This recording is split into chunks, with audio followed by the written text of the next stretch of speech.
My name is Chris Boyer and I'm a graduate student at Azusa Pacific University. And for my graduate coursework, I have a course named 503, The Soul of Teaching, which is educating me about how education began and philosophies in the history of education and how those affect my personal teaching philosophy. So in my coursework, I was given this book called Strength Quest, and it's written by Clifton Anderson and Schreiner. And it's helped me really know myself better. And an ancient Greek philosopher, Socrates, said, "Know thyself." So I feel that's a really great axiom to live by, know thyself, and it's something that over time I feel like I've grown to know myself better. I would say it's a process and not something that I've fully arrived, but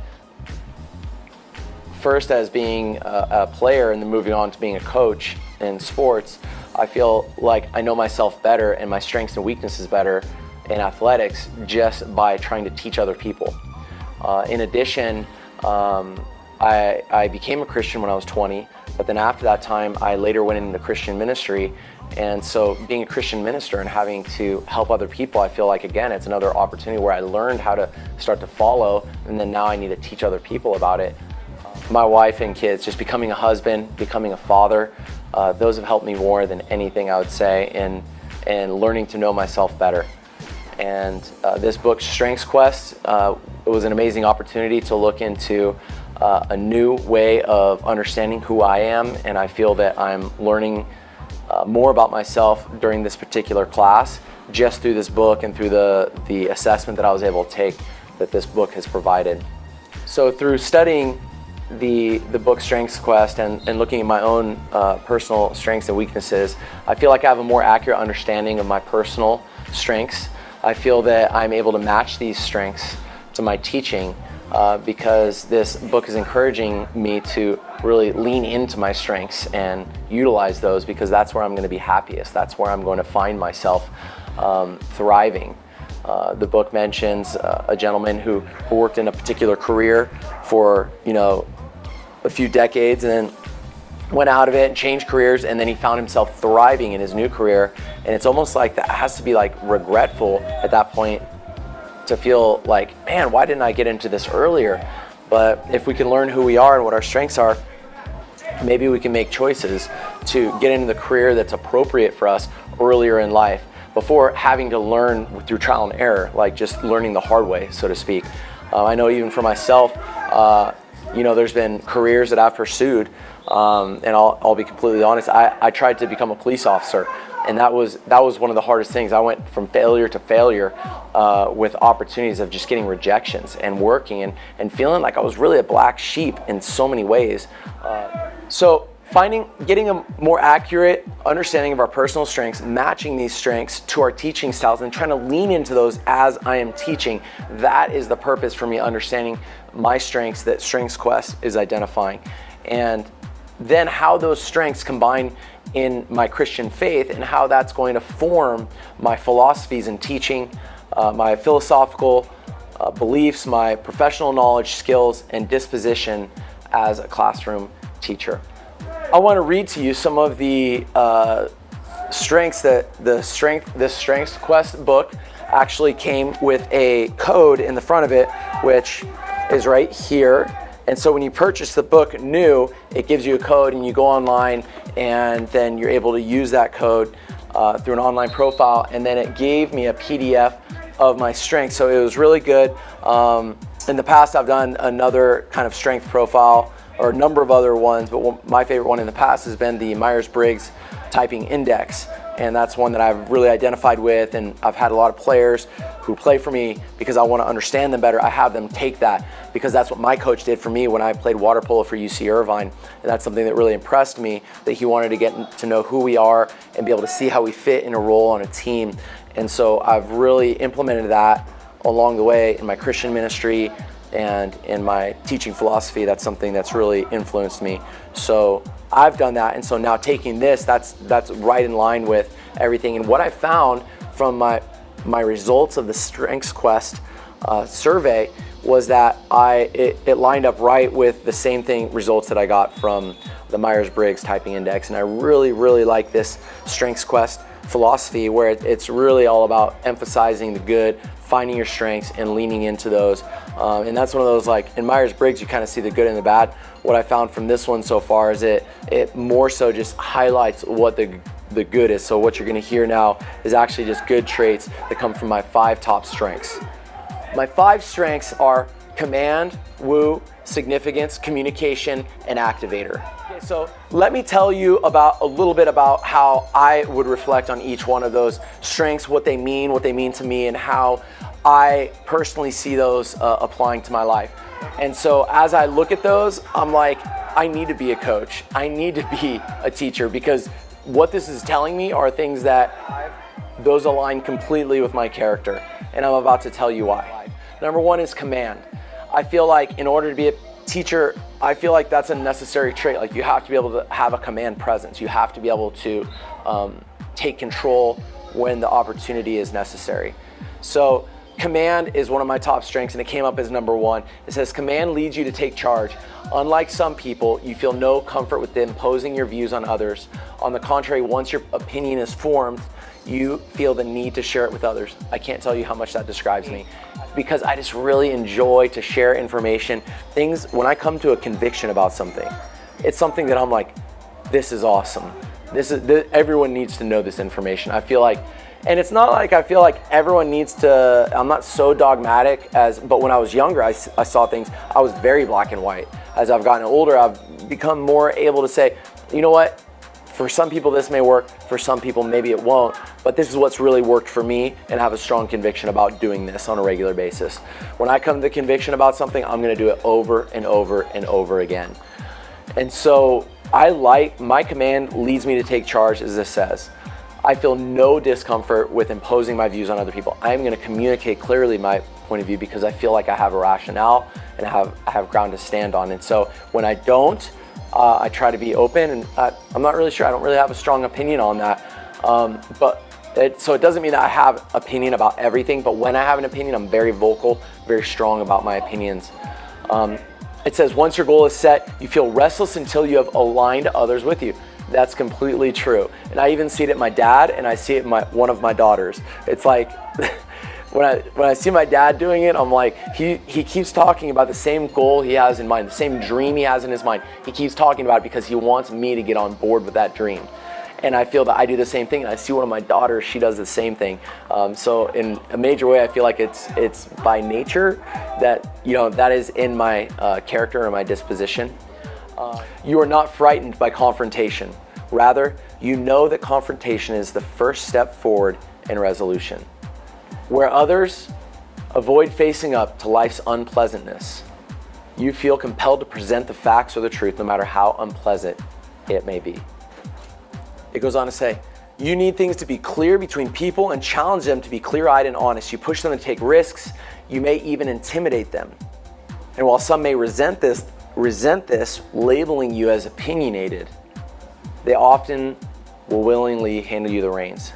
So I feel like that completely describes who I am. I mean, just in my leadership, in my role, that I dig in when it's confrontation. It's not that I don't like confrontation, but confrontation is the first step in getting resolved. If I have a player who I'm not resolved with, I have a hard time with it. I have to go to him and talk to him. And even if there's something that we disagree upon, that I need to get it out there and say, well, you see it this way, I see it that way. Let's talk, let's have mutual respect.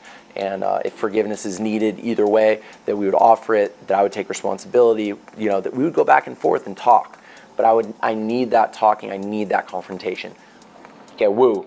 My second one, woo, winning others over. That's one that I actually, my personal reflection on that is I didn't like to hear that, but I completely see it. And I feel it goes hand in hand with the other strength that I have of significance. That winning others over is something that I want to win others over. WOO. I like the little acronym. I'd never heard that before. But it says here, you enjoy the challenge of meeting new people and getting them to like you. I'm energized by social settings where I get to meet new people. Situations with teams where I have 30 new players, I'm gonna meet them together, I'm gonna pull them together, and I'm gonna have everyone share about themselves, I'm gonna share about myself, I'm gonna get to know them, they're gonna get to know me, and that really energizes me, is that connection and making connections. Another word that I've always described myself with is gregarious. So something, when I heard that and it said winning others over, woo, I thought it meant like people pleaser, and I really don't want to be a people pleaser. I don't want to be someone who is constantly worried about what other people think. But at the same time, the reality is I'm very gregarious, and I love social interactions, and I love getting to know people, even if I'm different than them, even if there's things that we don't agree upon. I still want to be able to connect with people. My next strength is communication. And that is absolutely something. I've studied the art of communication. I love the fact that this strength finder came back and told me that one of my strengths is communication, and I absolutely believe that. It says here, you like to explain, describe, host, speak in public. I get to stop right there. I mean, I could go on and read about it, but basically the bottom line is I have a short attention span. When I'm talking to other people, I believe they have a short attention span. So I talk fast and I spit information. I want to explain and describe things in a way that's lively and it's energetic. So I want to capture people's attention, and I want to be able to hold it. So that is one of my strengths. That's something that I've actually studied while I worked in Christian ministry, being able to present to large audiences. But as well, I see it in my dad and in one of my daughters, and her character is very similar to mine, that I like to just really explain things. And my wife could say it's ad nauseum sometimes that I am trying to explain something that she really is not necessarily interested in, but I'm going on and on to describe in detail and keep her attention for a long, and she's like, okay, we're good on that topic now, I got it. I don't think it's that important, so you don't need to continue to try to capture my attention on that and explain to me whatever that little thing is that I felt the need to explain. So I am someone who thinks like that I love to break things down into detail. I love things to be explained. I'm a communicator. In fact, just in the past, I have grown to know that strength enough that I have to put filters on and say, I'm not gonna talk too much.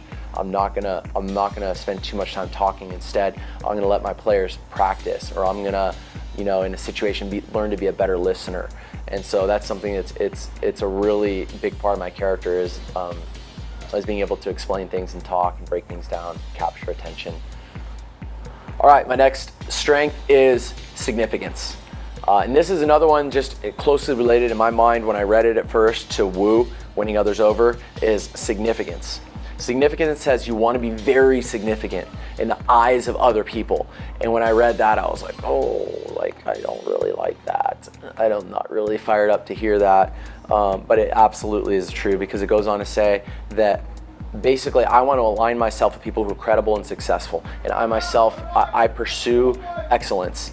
In fact, I believe that in order to be excellent, you need to study excellence. And I believe that was communicated through the Strengths Quest, that in order to be excellent, you need to study excellence. And so I want to be a student of excellence in everything I do. Everything I put my hand to, I want to do the best I possibly can, because I want to be respected, because I want to be professional. And even if that stems from maybe insecurity in some form or another, it is demonstrated according to Strengths Quest as a strength. And I do believe it's good to have the heart of wanting to be a champion, to have the heart of wanting to, if I come into something new, I want to look at those who are already doing it well, and I'm going to emulate them, and I want to align myself with them, and I want to challenge myself against them, and I want to play against them, and I want to walk with them. Whatever it is, I want to be with the best wherever I go. And so that is something that I try to be, and I try to emulate. And so the Strength Quest says you want to be very significant in the eyes of other people. In the truest sense of the word, you want to be recognized. And being a father of one of my daughters who has a character like mine, Grace, she does the same thing. She really wants to be recognized.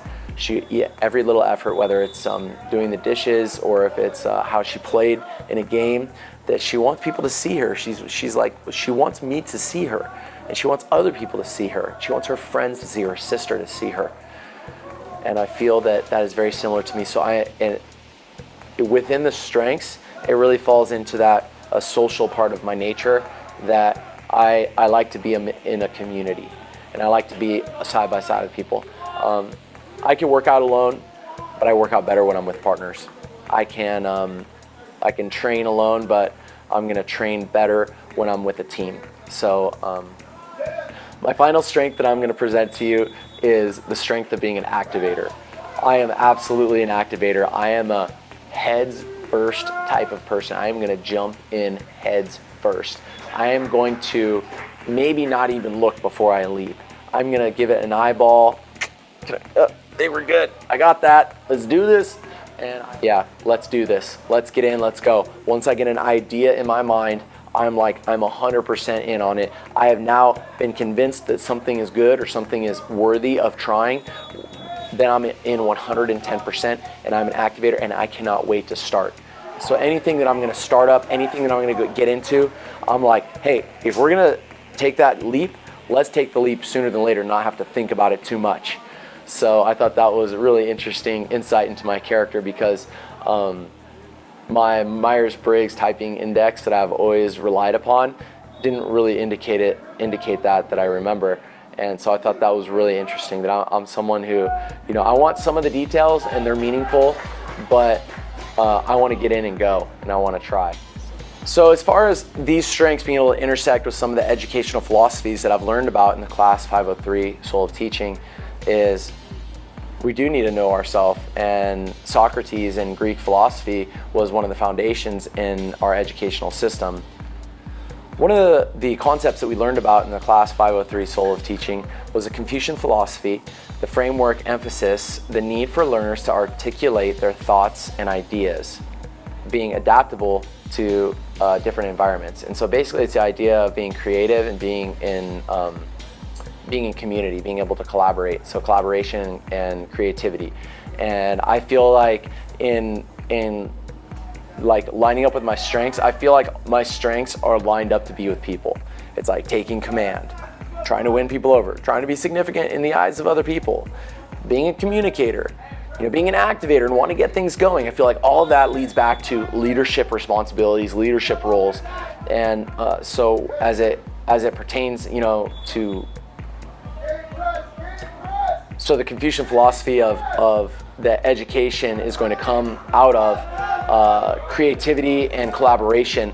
I feel personally that being able to collaborate with other people as an individual, being able to collaborate in groups, that I feel like I need to take my strengths into groups and be able to work with other people. And I feel like that's something that I've really grown in. It doesn't actually mean that with all my strengths that I'm going to go into a group setting and be the leader. I don't feel like that necessarily, just because I have a command, significance, though that doesn't mean that I'm going to need to be a leader. But what it means is that I really enjoy working in groups with other people. In fact, I enjoy more working in groups with other people than I do working on my own. And so going along with the Confucian philosophy of that collaboration, I do feel that my strengths kind of coincide with his philosophy in that area, in that way. One thing that I don't think that my Strengths Finder speaks into, nor did I agree with that Confucian philosophy of collaboration, is the idea that we don't need to be competitive, or that we need to put down just the egotistical drive to achieve. And although Western society is very driven by just egocentric kind of goal setting instead of being collaborative and communicative, I feel that that is something that has significance and weight to talk about in our society, because our society is so individualistically driven. However, I do feel like I am a very competitive person, but that doesn't mean that collaboration's not a part of it, because everything that we do, even as individuals competing, relies on people around us, and it's a collaborative effort that we rely on the community around us to allow us to succeed, that we rely on the community around us, and it's about our interpersonal relationships and being able to achieve the goals that we have set out for ourselves. So when I read some of the ideas that I heard in there about kind of putting down individualistic thinking for more communal thinking, I think there's a place for that. I think there's value in that. But I also think maybe in my Western philosophy of seeing things, that I really appreciate when I see individuals who are hard workers that really have the drive to achieve and succeed. But I feel that we can also be great collaborators, uplifting the community around us, seeing ourselves as a brick in the building instead of seeing ourselves as an individual. Okay, so as I shared my strengths quest with a number of different people, I shared it with my family, shared it with classmates, and I also shared it with my team. And it was really interesting the responses that I got. At first, when I read my strengths, they just said yes, and I was like, yes, I need a little bit more than just yes. They're like, that's you, that nails you. There's no question.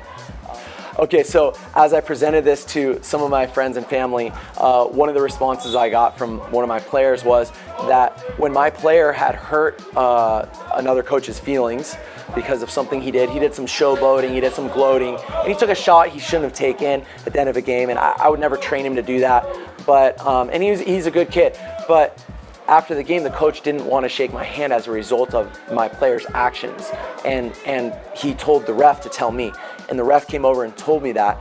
And so when I shared this with my players, they said, remember when you went to the other coach and talked to him? Because in the command, one of my strengths, it says that where others aren't willing to face confrontation, I am willing to do that because I feel that it's the first step to resolution. When I was told that the other coach didn't want to shake my hand, I said, okay, and I walked over directly to him and I brought my player with me in order to apologize. And okay, another thing just in my coaching style and my teaching style and my parenting, that as I've shared this with other folks, they have told me that, that is definitely someone that I'm trying to take people from point A to point B all the time in kind of everything I'm doing. That I feel that the need to help my children to progress forward in life, my students to progress forward in their understanding, or as players in their ability to take them to the next level. And so that's something that is in the command style of leadership. As far as Woo, just sharing that, my wife shared with me, she knows that I could be the last one there. In church culture, and the word fellowship kind of means like wanting to hang out. She has coined me a fellowship junkie, that I love to interact and engage with people. I love social settings, and that's something that Woo was obviously right there in my character. So when I shared the idea of communication with my team players, they heard that and they said, that's exactly you. You love to describe things. You love to describe things in detail. And when it says in the communication strength, it says that this is what draws you towards dramatic words and powerful word combinations. My team laughed because oftentimes with my team, I'll say things that do make them laugh because I'll tell them something and I'll use a dramatic set of words or example to help them to really drive it home so that they remember. So the idea of significance is something where I shared it with my wife, and it's something where we've always tried to strive to not be people pleasers, because we could be there in whatever industry we work in. But the reality is, in all the industries and all the circles that I run in, all the networks and the tribes that I'm a part of, I do want to be significant. And what my wife talked about is how I strive for excellence, and I want to be excellent at everything I do. I invest myself 110% in it. Out of the people who I shared my strengths with, I think that my wife is the one that knows that I'm the activator more than any of the others who I share this strength with, because other people may not know how quickly I can come to a decision of wanting to do something, or once making a decision to do something, how quickly I want to jump into action. And so with my players, they get a glimpse of that, but they don't necessarily, like when I make a decision to make a change in tactics, they may not kind of come to the recognition that like, oh, that was a fast implementation of that decision. But my wife, knowing that whether it's making a decision to move or go to school, once I sell myself on something, I'm like, I want to get it done and I want to get started. So my wife knew more than anyone else that was part of my character, that I want to jump in head first. Okay, so my application of my strengths into my teaching is something that I feel that my 5 strengths are capable of really helping me in the classroom and in any role that I have a leadership opportunity where I need to take people from point A to point B. So in the classroom, I need to be ready to take charge and do whatever I need to do in order to get conflicts resolved, be able to address people, and that's something that's part in nature, part in nurture, that is part of my character, and I feel like that's going to apply well in the classroom. Next is the woo, that I really enjoy getting to know people, and if I'm teaching a high school class, which is actually my goal is to be teaching high school, I'm going to have a lot of students throughout the day, and that's something I might enjoy, getting to know different students throughout the day. If I have hundreds of students or over 100 students going through my classroom every single day, it's going to take a lot to get to know them, and so I feel that my gregariousness, or as StrengthsFinder calls it, the woo, that I'm going to want to win people over and connect, and that really energizes me, and so I think that's a really good fit for being a teacher. Next is communication. I really enjoy to talk, to describe, to explain, to host. I enjoy those things, and so I have no problem with that, and I like making things exciting. Whether it's chemistry or math, I am happy to make it stick, and I want it to be exciting because I don't want them to lose, because boring is not a style. So whatever the information is, I want to be ready to communicate it in a way that's dynamic and captures people's attention. And so that leads me right into significance. I want to be a professional in everything that I do. I want to be the best teacher. I want to get like Teacher of the Year award, or Coach of the Year award. So I'm excited to be able to utilize my desire and professionalism with my continued education. And lastly, activator. When can we start? I'm ready to be a teacher today. I'm ready to get into it whenever there's a lesson plan, whenever there's a project. I think that is something that, as a teacher, I'm sure that there's going to be times where I have to move from pace to pace and start up new things, new projects, new classes, and I love starting new things.